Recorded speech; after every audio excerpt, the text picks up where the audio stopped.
Gaming NBS episode 312 being recorded Monday, September 28th, 2020.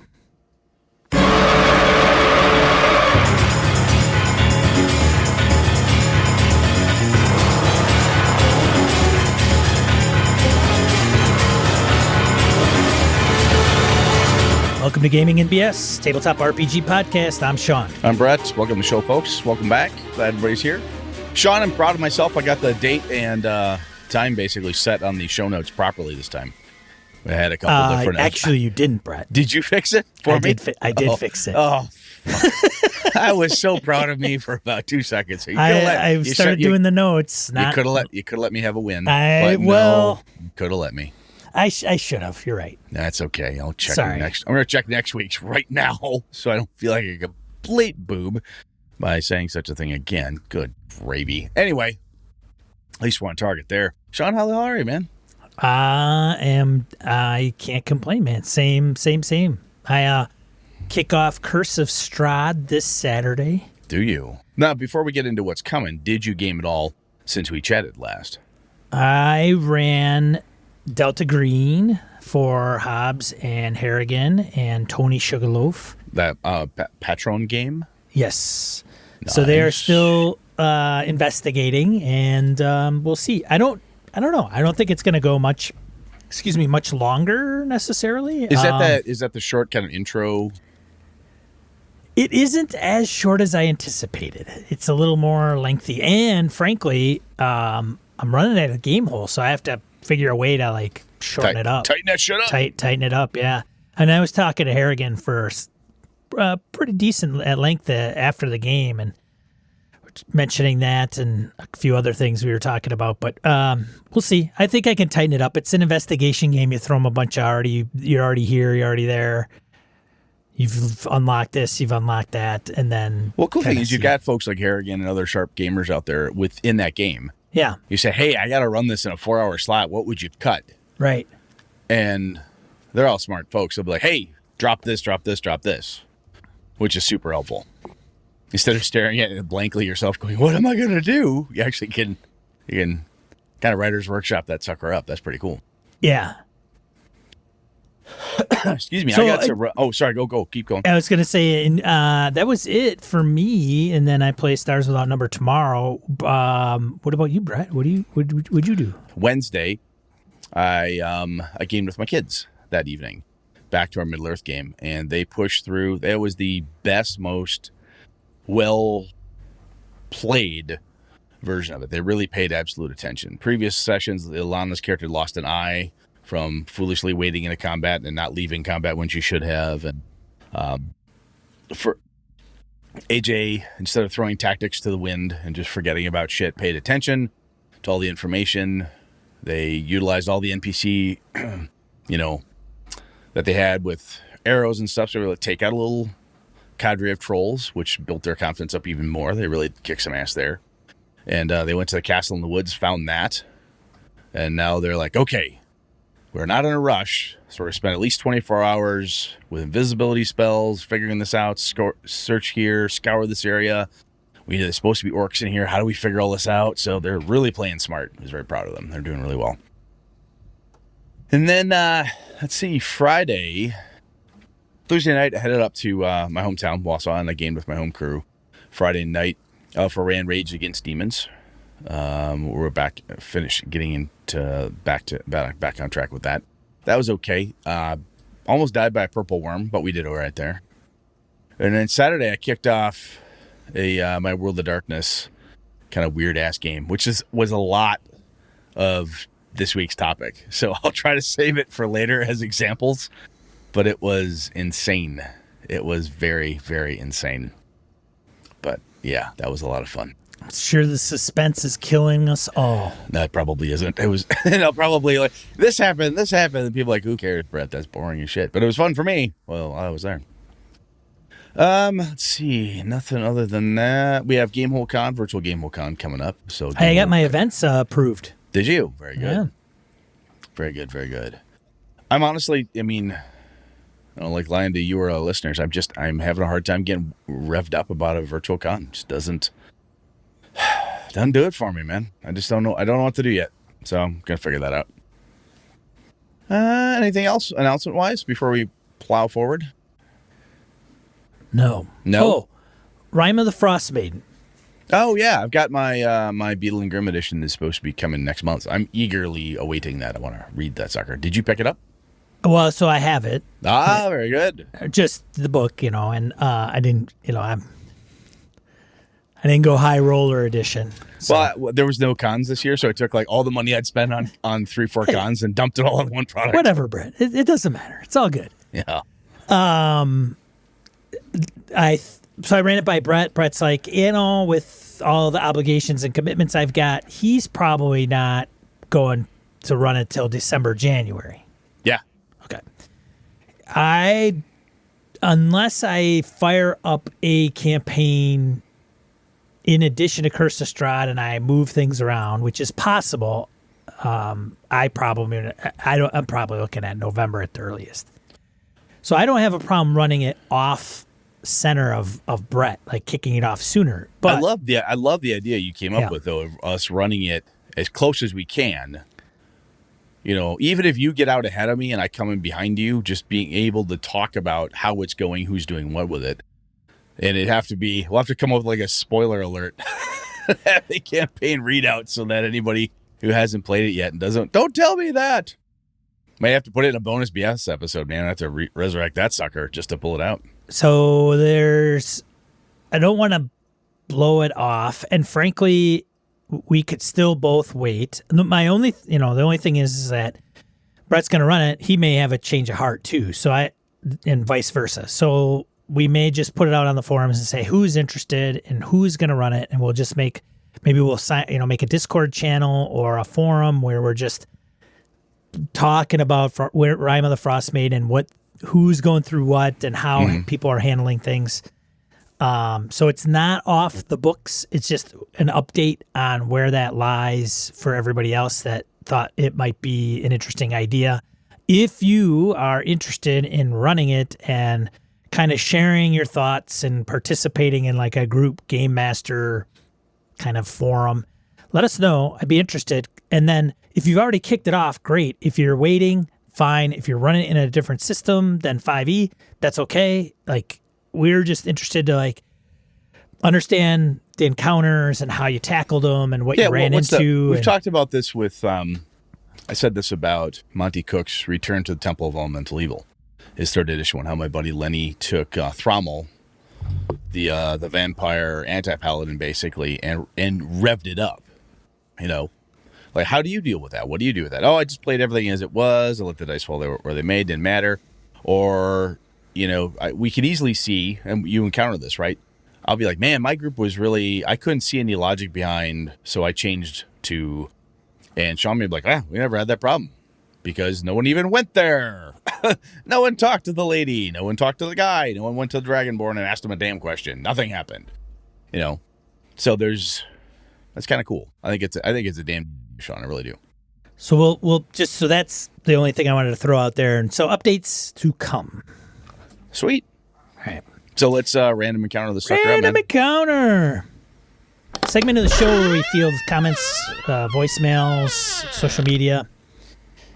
First one, voicemail from Chris Schwarb. Kicks it off. And here we go. Sean, you talked about watching TV shows and really kind of sourcing them as inspiration for, looking at a TV show, at a scene and saying, how can I game this? And using that as inspiration in how to better your own gaming. I'd love to hear an entire episode on that if you feel like you've got enough meat on those bones. The second thing is a question mostly for Brett, I think, but maybe Sean as well. Have either of you guys ever played Burning Wheel? There's something, I've just started a campaign of Burning Wheel. It's going to be a short campaign, but man, something about it I really love. And you guys were talking about that thing of like, oh, the player says, I'm over by the door. And Brett's like, oh, no, you're not. You're over by the desk. In Burning Wheel, they've got these things called instincts. And one of the player's instincts could be, I always have one eye on the door. And so, and then that's true. That's always true. So that could kind of, for the player, prevent that. But if he has another thing, it's like, I'm super curious about what's inside desks, well, then if that's his instinct, then he's not going to be watching the door. That's actually a terrible instinct. But just, I think Burning Wheel is a game, if you guys haven't played it, it's something to try. It is very complex, very worth playing with someone who's played before, but it does reward system mastery, and yeah, I think it might be a really cool game for you guys to play. Anyways, keep up the great work. Take care. Bye. Thank you, Chris. And for the record, I owned Burning Wheel and never played it. Sold it. And I think I subsequently got rid of it. And I know it's a good game. I know it's a little crunchy, and it's good. I played Burning Empires once. It was clunky, but it's a derivative of Burning Wheel. But yes, people really appreciate Burning Wheel. I cannot comment on whether I would or not. I just haven't played it. And it was one of the games that had sit around on my shelf. You know, I got it before Burning Wheel Gold, and I was just like, yeah. The closest thing I had to a copy of Burning Wheel was the first edition Mouse Guard RPG, which was supposedly like a Burning Wheel light. And I started reading it, went, just didn't sing to me. And I think what Chris is saying there, I heard him say, you know, if you can play with somebody who knows it, I think it'd be pretty cool. That I picked it up. I've heard such good things about it. You know, oh, it's crunch, but it's good. It's this, that, you know. And I've heard other people, you know, it's a place you can just kind of lose yourself in the rules, the system. When we talked about like social encounters and some of that stuff, and it's got a lot of that stuff in it, like winning arguments and debates. It's got these amazing Duel of Wits. Yeah. I honestly look at that game system sometimes, and when I say look at it, see a copy of it, I'm like, I wonder if I should buy that, even if I never play it, just to mine it for ideas. And just one of those things like, hey, how is somebody handling this thing? And that's a lot of what we talk about, you know, is how the hell is so-and-so handle it, or does Sean do this, or what does Brett do? Or our listeners come back at it. So, yeah, I've not played it, man, but I love the idea of somebody whose instinct is, I must know what's in every desk. That's, I know, Chris, you said that's a terrible instinct, but I love that. That's funny. But yeah, the instincts, I mean, 13th Age has like one true thing, and components like that. I think some of those things are, even if it's not, how do I do? If there's not a mechanic for it, it's almost a session zero, like a character background piece. I would be interested sometime, Sean, I guess we could talk about this too, in addition to plumbing TV shows and stuff for ideas. But, you know, what makes for a good character background? You know, what background components are things that help answer questions, right? Hey, I'm going to do this a la Burning Wheel, and my instinct is never unprepared, or I am always nervous, or always twitchy, or I have a laissez-faire attitude towards danger, or, you know, stuff like that. What does a good character background provide governance guidance for how your character would react? And I think that's what a lot of Power of the Apocalypse stuff does with your bonds and flaws and stuff. And even 5e tries to do some of that with bonds, flaws, and so on. I think that can be helpful, and I wonder if that's a thing that, I know in 5e it doesn't, when I'm playing with people, it kind of is a throwaway piece on the character sheet, and I wonder how much more we should dig into it. That excites me a bit. I think it's underrated. I'm guilty of it. Yeah. Like my Curse of Strahd game, I should be looking at each character and looking at those components and seeing if those play a role in what I'm going to present to them, and then lean on them, or into them, I should say. Talked about having that cheat sheet for game masters, right? What's their stealth check? What's their this? What's their this? If that is too noodly and you want to focus more on story beats and stuff like that, fucking hey, take that 5e sheet and write that down. Have that on the back end of your, GM screen. I did for Tomb of Annihilation. I had AC, its hit points, passive perception. I didn't have their background, but I'm just saying those merits bonds. I think that could be good shit to have. Readily available, so you don't have to look at. This was a piece that back on our Gumshoe episode ages and ages ago, Gumshoe has, what's your drive? Night's Block Agent says that too. Like, what makes you go downstairs even though you have a pretty good idea that there's a monster down there? Delta Green. Yeah. Right. What helps stop you from metagaming your shit? Well, my drive is to know the unknowable. Here I go. Give me a flashlight. Right? or my drive is to save the world, or blah, blah, blah. So those things are important. And I think when they get tacked onto a game, or if they're not something you're used to using, right? If they're kind of I want to say a secondary mechanic, I can see where that would be forgotten and easily blown by, especially if it's not something you're used to doing. Right. Your PBTA folks are like, what the fuck, Brett? Obviously, you have that stuff, you use it because it's very front and center there. So we totally took Mr. Sharb's note and went crazy with it there, Chris, but you knew the job was dangerous when you emailed us or you left a That's voicemail. right. So that's what you get. Thanks, Chris. That was good stuff, though, man. I appreciate it. Over to you, Sean. You can read that one. Alrighty then. Matt V writes in comments on GMing for money, money, money, money. Hey guys, hope life finds you well. Anyway, I won't bore you, so I won't touch on everything I missed. Just wanted to cover a few things. Easy wins in RPGs. I usually like to do one of these every 4 to 6 sessions, maybe more or less depending on the pace of advancement. I basically go into cinematic mode. We narrate the encounter. Usually I like to do it to showcase their badassery, often using foes that were difficult for them last time. I try and set them up with the opportunity to do cool things like wipe out 20 dudes with a fireball, or the guy with great cleave is surrounded by a dozen foes. I will sometimes get a cinematic strike and have them use a spell or two, but more or less it's just a showcasing of how much they've grown and how awesome the heroes are. Excuse me. Game mastering for money. This is what really prompted me to write in. I'm acquaintances with a guy who's been a full-time GM for over 10 years now. Hadn't talked to him in several years, so I used this as an excuse to touch base. He played in my group for a while, a long time ago, so I reached out to him and asked him a few questions, which I thought I'd share with you. Hopefully someone finds it interesting.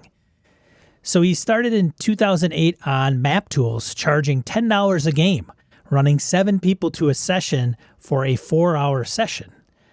In 2010, he went full-time, so has been doing this for a while.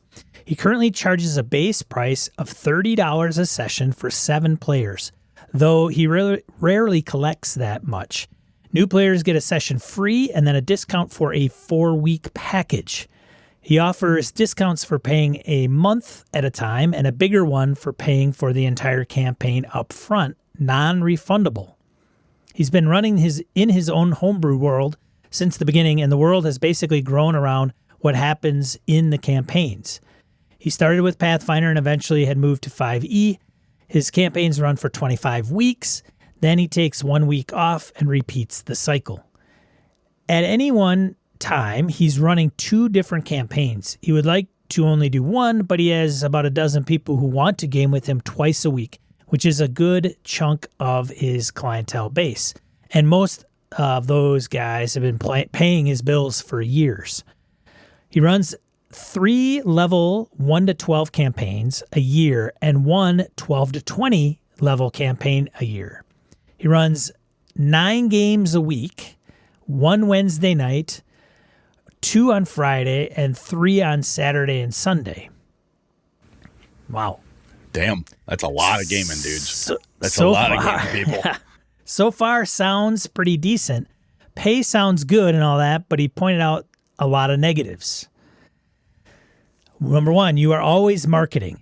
He'll never go through an entire campaign without losing at least 2 players. To do this, you need to stay quite active in the community you're involved in, or you lose prestige.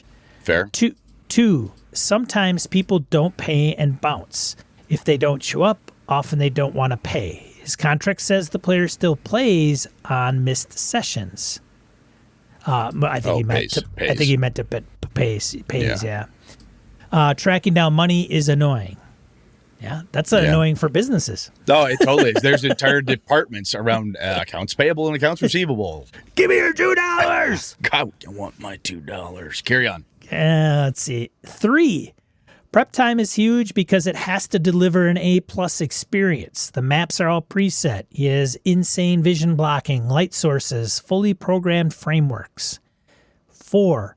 He had to set up a great framework for users to make it worthwhile. You point on an enemy, hit your attack macro, and it does all the math. You have to keep the pace very fast or people for people to not feel ripped off.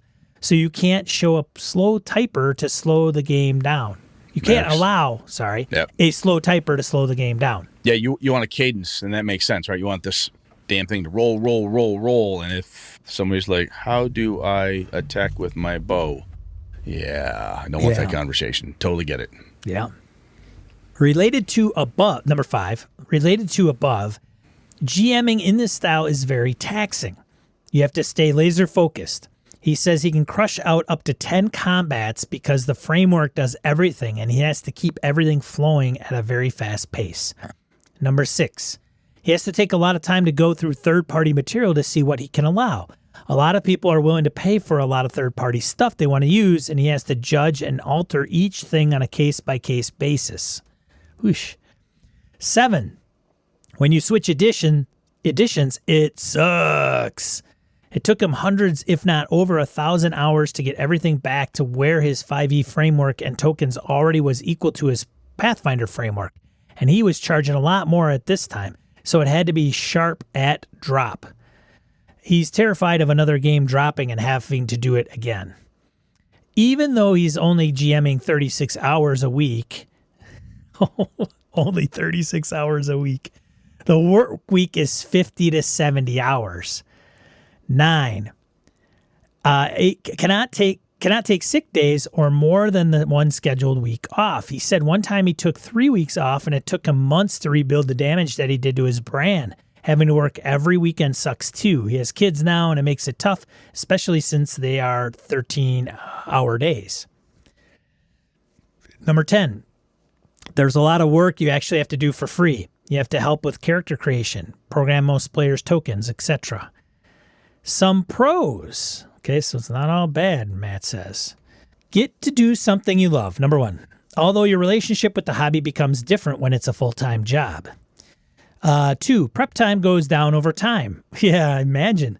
With map tools, you can program tokens, and he has thousands of them programmed now, so that part becomes easier over time. Also, really, there's only a handful of stories. You just format them differently. Let's see. I lost my place, sorry. Hold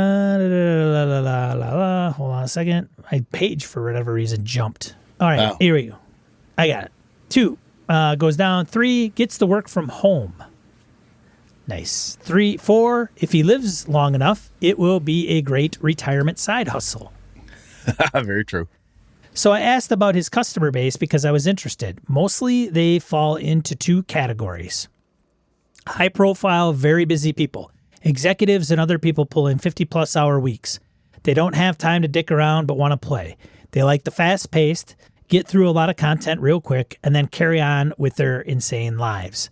These people don't dive too deep into the rules and will often have him make their PCs for them.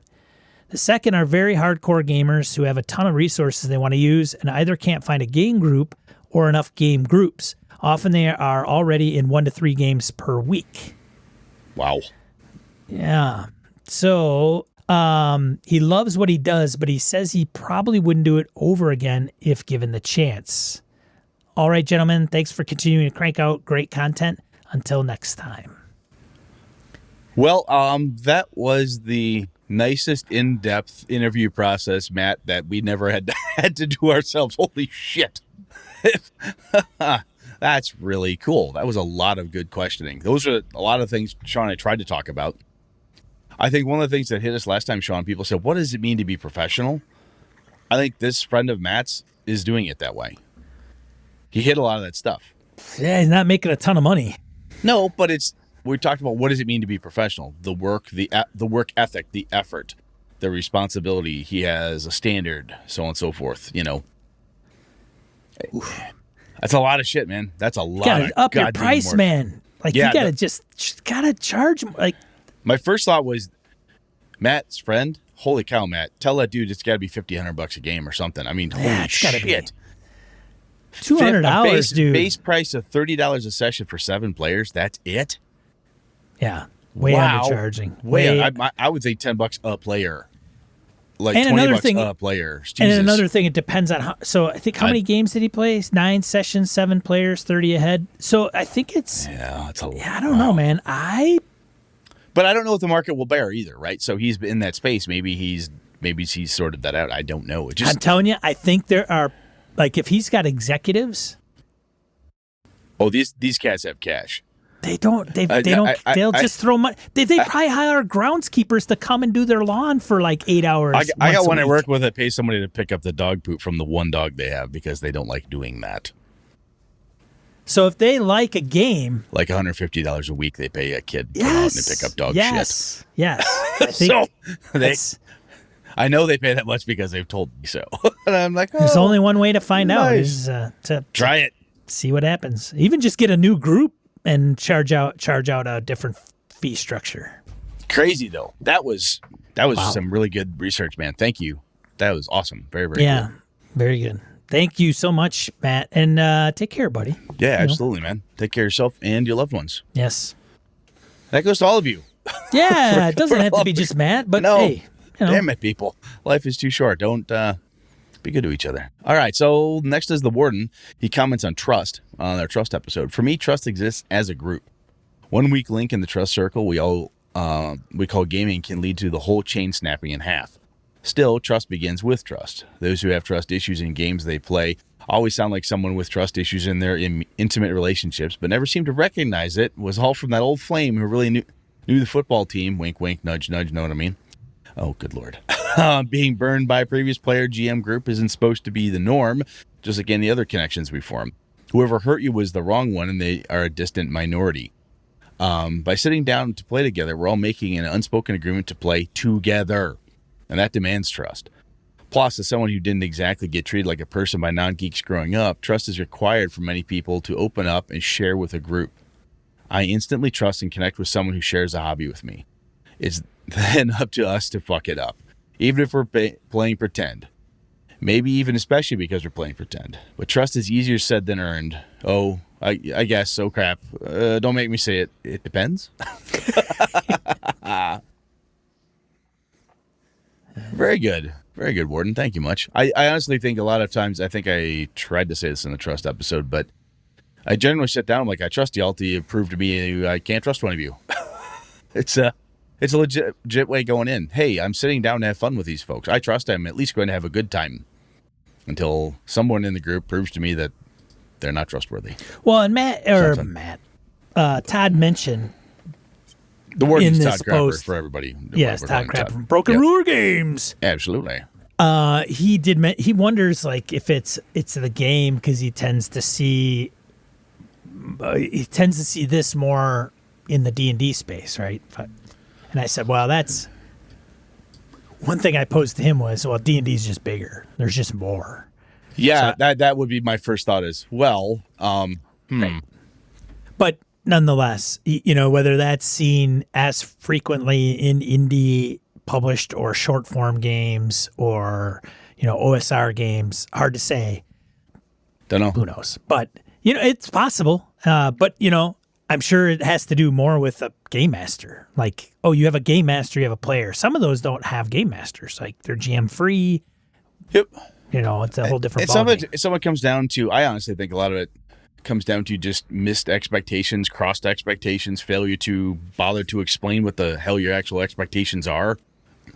Well, I show up to kill monsters and take their stuff. That's all I ever want to do. Well, no wonder for the last 5 sessions you've been pissed off that we've been having a, detailed discussion at a party with debutantes, and this is not your thing. Somebody should have either asked you, or when we asked you if you wanted to play the game about debutante investigation, you would have said, yeah, that's not my bag. Instead of slowly getting pissed. But, no, that's good stuff. Good stuff, Todd. Thanks, man. Appreciate it. Thanks, Todd. Over to you, sir. Rory comments on easy wins. The easy wins can be very memorable. I ran a session for 2 players once, a couple of high level. You're gonna love this. This is why I wanted to read Rory's. I ran a session for 2 players once, a couple of high level 13 plus, 0 AD&D wizards. They were out and about with their usual daily protective spells, including Stone Skin, and were ambushed by a band of wandering ogres. I remember the ogres grappling one character and hitting the other character with him as an improvised club. Yeah! Clunk, damn it! Yeah. He's going to awesome. grapple you, and then he's going to Use you as a attack weapon. Brett's guy. He's going to attack you with what? With your buddy. in With his your buddy. hand. Actually, I had a gargoyle in a vampire game do that. I grabbed one player character, used his rib cage as a place for the gargoyle's claws to hold it. Then he used him to beat the fuck out of everybody else for a while. It was pretty ugly. I have fond memories of these types of things. This is good stuff. Yeah, we used to say we're going to rip off your arm and beat you over the head with it. Beat you with it, yes. With their spells and protecting them from damage, they just shrugged and made jokes for a couple of rounds, then walked away, leaving a smoking crater where the ogres had been. I don't know, Chauncey. It seems awkward to you. I tell you, Reginald, I don't cut into this at all. Shall we blow them up? I think we best. Both loved mowing through a basic threat that would have once been terrifying. This sort of thing is what I love about Wandering Monsters, having a mix of easy and hard threats show up. 3 actually recommended a chunk of your encounters for a given scenario be cakewalks. They use some resources, but not many, and it lets the players have success.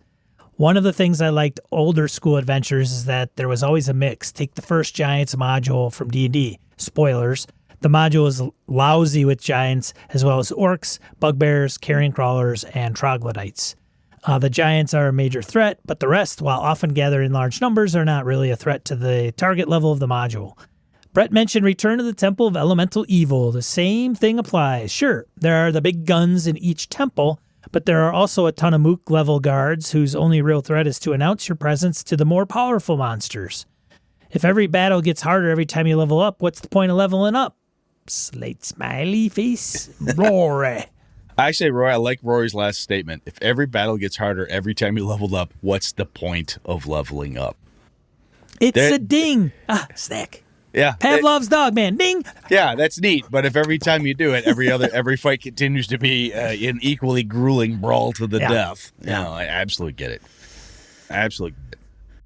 All right, good grief. We're back to the warden, Mr. Todd Crapper, back talking about today's discussion, huh?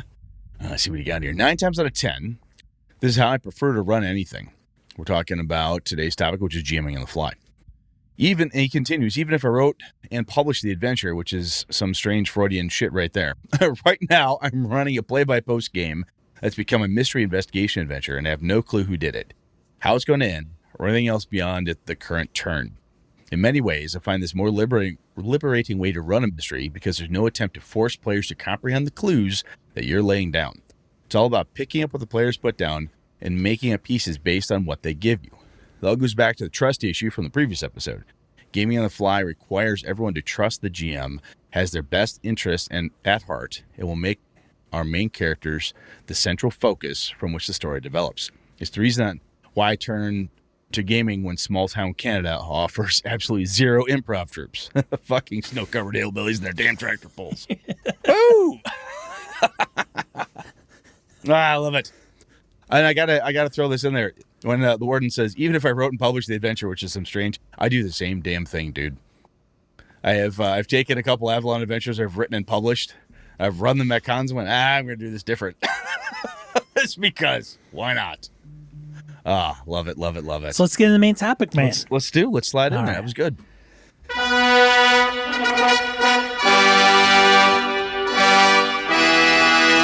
All right. You ready? I'm ready, man. So, Dominican had posted this in our forums. How to run games on the fly. Sit down as a player in the group makes you GM. You have to use player cues to run the game. The whole concept. Like, how the hell do you run games on the fly? So I've got like shit/ie.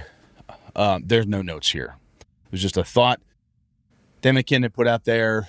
The warden gave us some good pieces. So Sean, I'm going to gut check you here. Do you ever run on the fly? Like if you have an adventure and something starts happening, you're like, you know what? Fuck it, I'm going. I'm just going with whatever's happening. Just making shit up. You ever do that? Mothership, I did a little bit. Did you? A little bit. I mean, I used, Dead Planet, but a lot of it got shit canned right away. Like, oh, they're not going down to the moon at this point. They're not going to the planet. So what am I going to do here? Is that normal for you? And I didn't really prep. When I said, is that normal? The No. low prep. Well, we'll see what kind of characters we get, and we'll play some D&D. That's not Most you. of the times when I'm going into it, even with that mothership example, something in the back of my brain is running. Like I'm like, okay, I think I'm gonna do this, and then I'm gonna do this, and then we'll see how it goes, and then it will wrap it up, or I'll get them back on track, back on rails, or whatever that is. So there's a very, you could say mentally prepare for it, but there's very few where I would get together with Brett and a couple other, like Joe and Wayne and Eileen, and say, okay, they just say, hey, let's play RPG right now. Sean, you want to run? Would that make you wickedly uncomfortable if someone did that to you? Could you do it? Would you do it? Like zero, like with Zippo. Yeah, like right now, hey, let's right now play D&D. I got 5 guys. You want to play? Can you run? I would be like, okay, I'm gonna pull out Lost Mine of Phandelver. Yeah, go with a pre-gens. Yep. But I wouldn't sit down and say, I got to reference something. I could do it if I source the table. I love what you're doing. So one of the things that I think I was trained through my RPG upbringing to do this, because my friend and I, Todd, would pester his brother Terry, his older brother Terry, at a sleepover. We'd be hanging out birthday. Terry, will you run D&D for us? Pester. Fine. Go make characters and come back, because he knew that gave us hours of getting around, making characters, asking questions. Then he came up with something, always a dungeon crawler or something crazy. But he just made shit up. We did this all the time. It was how my home game worked. Eric, you running? I guess. What are we doing? Realms? Yeah. All right, you guys are in Cormyr. Okay, cool. We're in Cormyr. Let's make some characters. I want to be in Waterdeep. All right, fine. You're Waterdeep. That's what we do. I love it. I love running on the fly, making shit up. Did you do it this weekend, Brett? Oh, fucking yeah, I did this weekend. It was like 7 hours of that. You come across a pink unicorn. Oh, there was a... You're in New York City. So yeah, it's at one point... 1100 AD in New York City. Well, so let me give you... At one point, Alpha's character, Chinese-American guy who was part of this mercenary squad that went to Africa, had weird shit happen, came back. He's at his kung fu school, finds out one of his students killed and cannibalized his mother. He's brought in to talk to the kid to try to figure out if he can figure out why, what's going on. Has some crazy, strange shit happen to him. He's like, what is this? Oh my God. I made all that up. I'm like, I have no idea. I just need to do something to shock this guy. The student's cannibal. Something weird happens. Gets home. Here's a weird tarot card tacked on his door. Goes upstairs. There's this bizarre blue-skinned orc-looking demon giant sitting on his couch. And he's like, what are you? I'm an Oni. He's like, okay, you're an Oni. You're a Japanese ogre. Weird. Okay, what are you here for? And then he talks. Apparently he's an executioner. He's here to do the will of the Emperor's son, which apparently is Alpha's character. How'd you get here? I rode a demon horse. Oh, you have a demon horse? Of course I do. Oh, okay, you have a demon horse? All right. So eventually they go outside and find the demon horse. It's a Kirin named Reginald, who apologizes profusely for the oafish Oni and offers to take them where they need to go. And that's just shit that I made up. I have no fucking idea. So you had nothing. You had nothing that in your brain before that before, particular like, going piece. Absolutely no idea of an Oni. However, I say that like it's this mystical. Ooh, and I jokingly told my buddy Lenny. I said it's a quasi out of body experience when it's going really well, because you're spouting shit. And you're like, this is wonderful. Oh my God, this is brilliant. I hope someone's writing this down. I don't have any time to take notes. Oh my God, they're eating this up. This is awesome. However, I prep for that game in the same way I think, Sean, that you prep for your games. In a way, right? You make sure you're ready. One of the things that Brett needs to have to make sure he's ready is themes. I start picking image. I knew I wanted to run a media heavy game, and by that I had pictures that could flash up on the screen, because my buddy has a big TV in his basement. That way I can Bluetooth to. This is the picture of the Oni. I had pictures of these monsters. I'm like, these things are cool. I don't know how I'm going to use them yet, but they're here for me in the first session. Here's a picture of this in the jungle. Here's a symbol. Here's a thing. It was all thematically appropriate. for the overall overarching thing I wanted to do. I even had a video from a YouTube video called the Blackwater Gospel. If you haven't seen that, look it up. I'll put it in the show notes. It's brutal Wild West. Horrible, evil thing. But it's fun as hell. So I end that with when the weird little Tolkien-esque dwarf named Mitch, who works at a gas station car repair shop in the middle of a apparently authentic ghost town western, is explaining what happened with the Undertaker. He shows that to him. But I had all this stuff, right? I'd spent hours poring over images, media clips, sound pieces I wanted, adventure ideas, maps. I had all this stuff on my iPad, my laptop, ready to go. So I had this wonderful well of ideas to tap into depending on where things went. And when I say, hey, do you want to run? You say, sure. Lost Mines of Phandelver? Sounds good. We'll do that. You're not ready for it insofar as did you just read it, but you have read it. It's prepped for you. You've run that adventure before. And a lot of times what I find myself doing, if someone drops that type of thing on me, like, hey, in the middle of nowhere, do you want to run a game?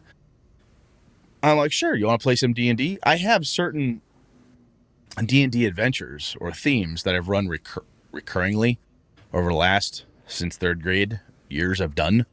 I'll just pull one of those out. It's a siege in an inn in the middle of a frozen wilderness just outside of a mining town. Yeah, it's just shit I've done before. And I think for me anyway, I think the key here, and I think you do, oh, damn, hit my mic there. Sorry. I think you do a very similar thing, Sean, is that the key is you're leaning into stuff that you already know or have built up. And I think for me, the ability to run effectively on the fly is because I have a catalog of stuff that's readily accessible to me. And I've done it a bunch. I've had to do it, exercise the muscle, get good at it, get good at the improv, get good at figuring this out, and so on. But I think having that whole catalog at your fingertips, whether that be, hey, I have a document file on my Mac that has all these images and media clips, or character sheets and dungeon maps, stuff I can drop in place whenever I want to, or if it's as simple as I have a shelf full of pre-published adventures I have read and run. I could do this right now. I think being prepared is the best way to do it. And the only way to be prepared, as I'm describing, is through experience. At least that's how I feel. Sean, I vomited a whole bunch of crap at you. What do you think? Yeah. Shocked. Vomit. Vomit. What is that? Well, there's a lot of wisdom to take in all at once. I'll give you a moment. It is. Let you digest all that. There are individuals that I'm sure are newer to the game mastering space, running games, that could take on an impromptu game. I would have to say that they're probably rarer. They're not as prevalent as folks that have run games, even if it's been once or twice. Like, I think going off of what Brett's saying, having run one game and then being thrown into a mix that says, hey, let's play something. Do you know anything? And you're like, okay, I guess I could run the prior game that I did before, assuming it's a different group. Great. Then you have something to lean on a little bit.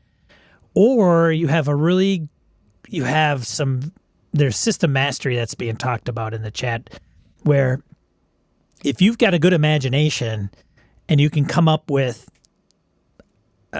some problems that the characters are going to run into rather quickly, and you know the system that it takes place in, so if you're running 5e or OSE or whatever game, that helps. I don't think system mastery is the be-all, end-all, because I think even Matt Mercer, who is making a shit ton more money than I am running D&D games, still fudges rules. As a matter of fact, Old School DM mentioned it on our forums, and under professional, game master and for money, you can be a game master and not enforce a rule or rule as written. So yes, system mastery plays a part because you kind of got to know the flow of it. Somebody says, hey, if nothing else, it builds your confidence, right? I have a mastery of the system, and part of this has to be you have to be confident with your base.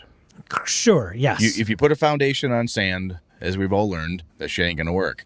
If you're like, hey, I have a level system mastery, I can run D&D right now. I feel comfortable. I feel comfortable running Call of Cthulhu right now. Which edition of Call of Cthulhu? Well, I'm actually better with 5th than I'm in the newest version. Just because it's got nuances I don't know very well. I'm really good at Gumshoe. I'm really good at this. I know these systems. There's a level of confidence that comes with that. And I think that helps a great deal. Because if you're caught flat-footed and someone says, hey, let's play Burning Wheel, you're like, dude. Yeah, no, I can't. I can't run Lady Blackbird or Never done Burning this Wheel. Yep. Yeah, at the drop of a dime. So yes, you have to have a fundamental understanding of the rules and how it works. I mean, even if you ran 5e, just target numbers and advantage, disadvantage.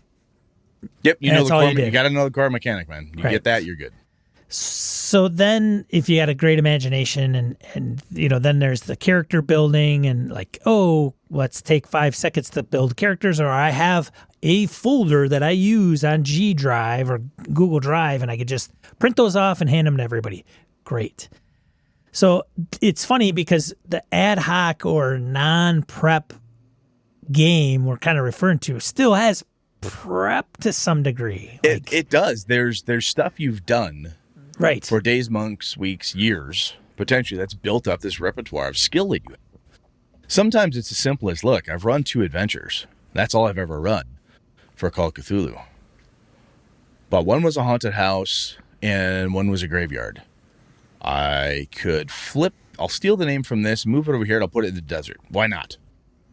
I'm running a D&D game I've run before. Instead of being in the frozen waste, I put it at an oasis. Instead of it being goblins, I'll make it ogres because everybody decided they want to play 5th level characters. Everyone thought it'd be really fun to fight giants. Ogres and giants it is. Or whatever the case is. Having that creative muscle that you've used and you know that adventure well enough. And again, you have a mastery level of the system. When someone says, well, I don't want to do goblins or kobolds. What else could I do? Orcs kind of... it could just be people. Let's just go with let's go with dark dwarves. Let's go with the Dwagar. Boom, done. It's dark dwarves are the problem. And something as simple as swap out the monster can have a drastically cool effect on what's going on. Could be the same type of adventure that you had started with, but the new monster, new bad guy, new bad person brings its own nuance to it and causes a different... it evokes and invokes different actions and reactions from the players. Oh my God, I wonder if there's drow involved too. That sounds like a good idea, Sean. I'll make a note. Is there a drow mat? And I think, and I hate to always say you have to practice, but I honestly believe there are very few folks who can join an improv troupe, get on stage, and just be really wicked good at improv. They can only take you so far. You have to practice. You have to do this thing. If you want to do this, the people that I know who have done improv very well in theater and are really good at it have done a lot of it. They're practicing it a lot to become good at this. And for this piece, learning what it is that you need to have to prep. I really need to know the system inside and out, or I don't ever feel comfortable running it. That's a box you check.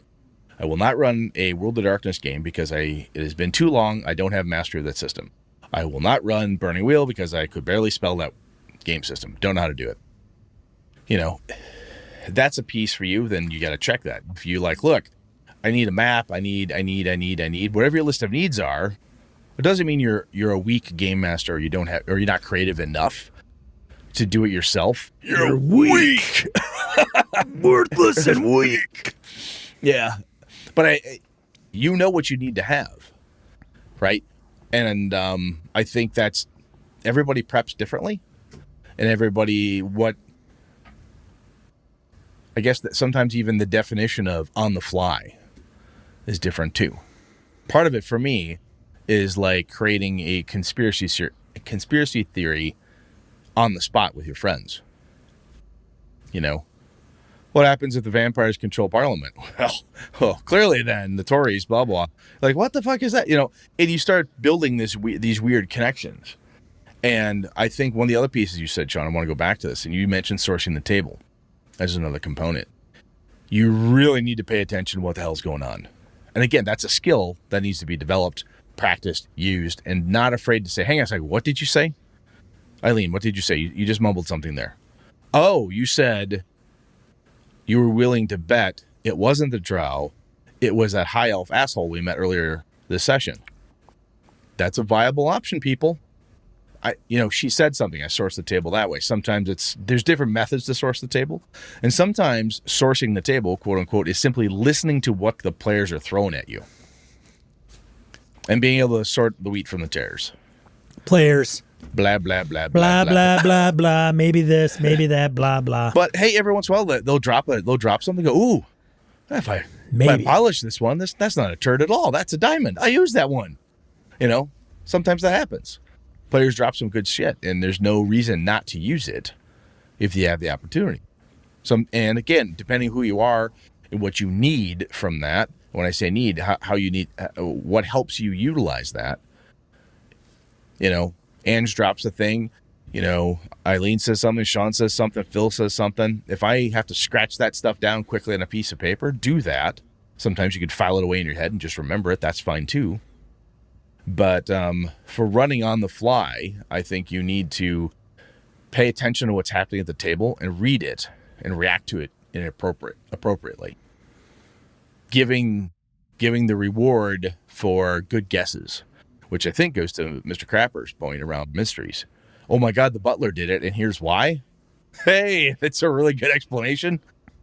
You can use that, and the player's going to feel brilliant because they came up with it. Or what do you got? You play a game that incorporates all of it as part of the game. Absolutely, you can, as long as you know how to play that game. But yes, you can. Todd's getting a lot of spotlight here. I don't know what's up with that guy, but you play the deal. Oh yeah, the LARP. It's a poker game, so it's not like, hey, I got to dress up in a costume and it's not the big what is it? The big World of Darkness LARP that used to be out there. Oh yeah, Mind's Eye Theater.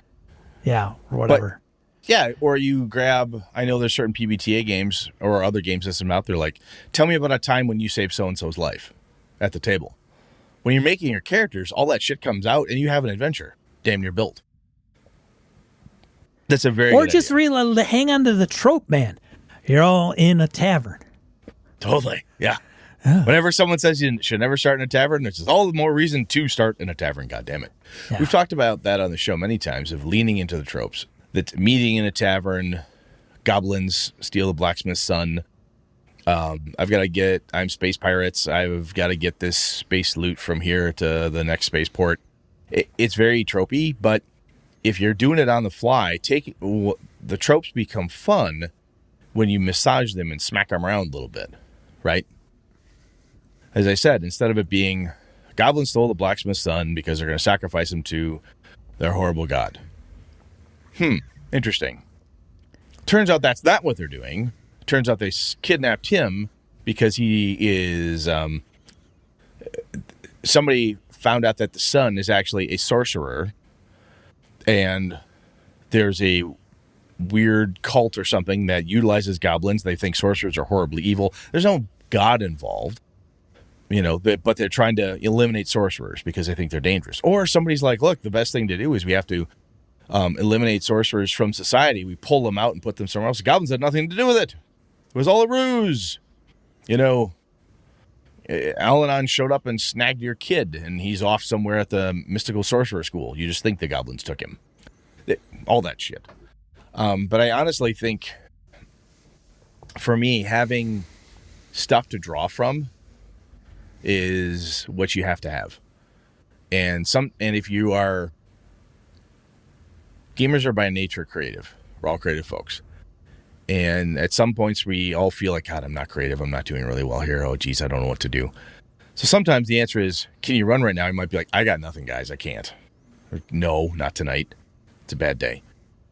But having experience running plenty of games when you have been ready and so on, giving you an arsenal to draw from, I think is just absolutely critical. I don't think that can be undersold. I think I need to put a document together for people. Now? And in that document, it just is a set of questions that whoever's going to run this game in whatever system, typically it's going to be a GM'd game. So, and you just write it, you fill in the blanks. Where are the player characters? What are they doing there? Who, what, when, why, how? That? Yeah. Who do they meet there? Where do they need to go? And what prompts them to go there? And then why is it happening or whatever? Right. What is the basis of this? What problem will they run into on the way, or what do they need to know? And you could have how do they solve this? You could leave that open and just take notes. That could be like notes from players, I don't know, or shit you come up with as you go. Yeah. I honestly think that's actually pretty smart, Sean. It's as simple as the who, what, why, when, how, where, how. If you can ask those questions. But take like 10 minutes to okay, these guys want me to run a game right now. All right, you guys make characters or go over there and, eat and drink a beer or whatever. Smoke, whatever. Give me 15 minutes to Give pull me my shit 15 together. minutes to knock some of this out, get my head in a place. And I think somebody can do it if they, and what they could do is with those questions, they could also sit down, think about the last TV show just even in their statements, they're not a question. Think of the last TV show you watched, the last movie you saw, the book you last read, the podcast you last listened to. Yeah, is there a bad guy you've always wanted to use? The bad guy. Would you name two of your favorite bad guys? What's your favorite 3 monsters? Shit Right. like that. Yeah. And you just put those out there so that you get the person's brain cranking, and then in 15 minutes they come out with, say, all right, Brettster, you're in a tavern. It's called whatever, Rusty Reagan Inn. Yeah. Look at that! Oh my god! I just made that up, Brett. I just made it up. Brilliant. Right now, And I did. The cool thing about that though is when you start cranking with that stuff, I like that approach, right? Because what that is that's a shortcut thing to I do what I do to get myself geared up so I was ready to go this last weekend. Where it was all they started off a certain way, I knew how I wanted to start it. I had no idea what was going to happen after the trip to Africa. So shit got weird from there. Super weird. Time travel, time slipping, weird existential crises. It was nutty. But I had done all this stuff, and I think if I would have had your cheat sheet there, I wasn't thinking of it in those terms with those words, but that's exactly what I did. When I came up with the idea was what's going on, who's doing, who, what, why, when, where, how, and key pieces of shit I wanted to make sure I used. That was all in there. It's not as clear, concise, bullet pointed as you have there, and I really wish I would have asked you this beforehand because it would have saved me probably a month's worth of work. So I got to start coming to the diamond dealer if I want diamonds, apparently. Man, all it takes is a text. Man, I'm going to run a game, Sean. I don't know what the hell I'm going to do. What the fuck am I doing? Oh, I've got this, though. I don't need help from anybody. Turns out I do. No, I like the idea, though. I really do, dude. I think that's really helpful because it's a cheat sheet, basically. Hey, ask/answer this stuff, and you've got a lot to go with. Yeah, you could take it, you could blow it out into a novel. You could blow it out into a 15-session, 2-year-long, whatever campaign, but if you just need to start, you just need it to get going, right? Because a lot of games, honestly, once they get going, kind of write themselves. They really do. I also think that players got to frickin' give a little, especially in this situation, right? If I'm going to run Curse of Strahd and those guys want to do whatever, as long as they're on the same, hey, we're going into Curse of Strahd, this is kind of the premise. But if it's an ad hoc game and you're going to put the pressure on one person to come up with all this stuff, you got to give them some latitude. So one of You the can't things, show up with stupid ass characters who are complete douchebags. You can't, I mean, the thing I'm looking for is, okay, if I could say, I could source the table. So I could say, okay, oh, what's your background, or blah, blah, blah. And somebody's like, oh, I'm a shopkeeper's daughter and blah. And if I say, well, how about if you are the shopkeeper's daughter? No, shopkeeper's daughter, gold miner only. Right. No, that's good. But you're on, say, instead of being no, kind of a homebody. I don't like that one. Yeah, see, that's bullshit there. Yeah, Like, then I would just be like, look, you guys want me to run a game in 15 minutes. You got to work with me a little bit, like a lot of bit. You're right? absolutely right. I think everybody's got to be game. And that means give and take. Right. Show up with a that who, what, where, why, when, how is high level concept stuff for the game master. It's a similar thing for the players. Don't get super uber noodly. Don't even have to have a name right away. Get a concept, who we are, what's your personality like, and that's about it. I don't need to know that your dad was a gold miner and your mom was a space princess. I really don't care. That really isn't necessary right now, because first thing we got to do is figure out, is it okay if I put you guys on a pirate ship? Right. Or yeah, it's something like, I grew up here and I don't, do anything but X. Well, can you do Y? Like, can you go with this? Please. Yeah. Do X plus Y, please? Yeah. We got this stuff down. We do. Honestly, Sean, I think that's a good idea. Yeah. Little cheat sheet. Yes. If you write that down, we should share that out. Honestly, if you do that, I think it'd be just good. do that. I think it'd be cool. I do believe, though, that you have to do it to get good at it. We've talked about practice before. I think it helps. It absolutely helps. It absolutely helps. And the more you do it, the more comfortable you will get with what you need to go, what you got to have, and you just be ready to roll. You're like, okay, cool. Because once you get comfortable like that, I believe, much like the warden was saying, it's one of the greatest highs as a game master, in my opinion, is when you have stuff like this. You just have, loose leaf notebook full of cool ideas, and the shit just starts flowing. You're like, oh my God, this is brilliant. Like I said, hope someone's writing it down, because this is goddamn gold. And it's just happening. Everything's going really well. It's all based on stuff you had prepped in one way, or it's on your little cheat sheet. But the ability for you and the players, as you said, Sean, very key. My players last Saturday were given as good as they were getting, feeding right into it. They saw, they felt they felt everything start to happen. Like, I'm going to go with this. I could choose to ignore the fact that it seems like I'm traveling through time, or I'm going to go with this and just see where this goes.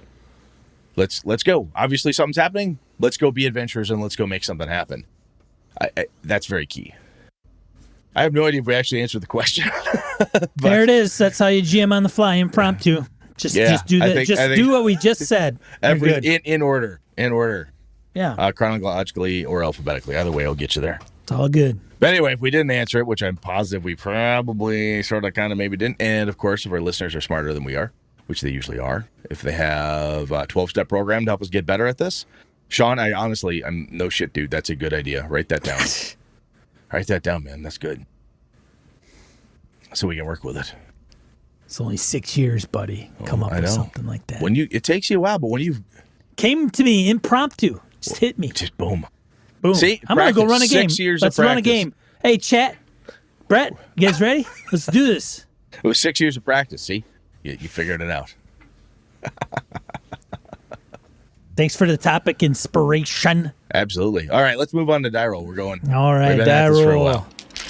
Die roll. 2 to 4 miscellaneous points of gaming and Greekery we want to bring to you. First one, Kickstarter. This Tuesday, September 29th. You'll probably get this episode after the fact. There will be a 5th edition version of the award-winning bestiary and setting of the Midderlands.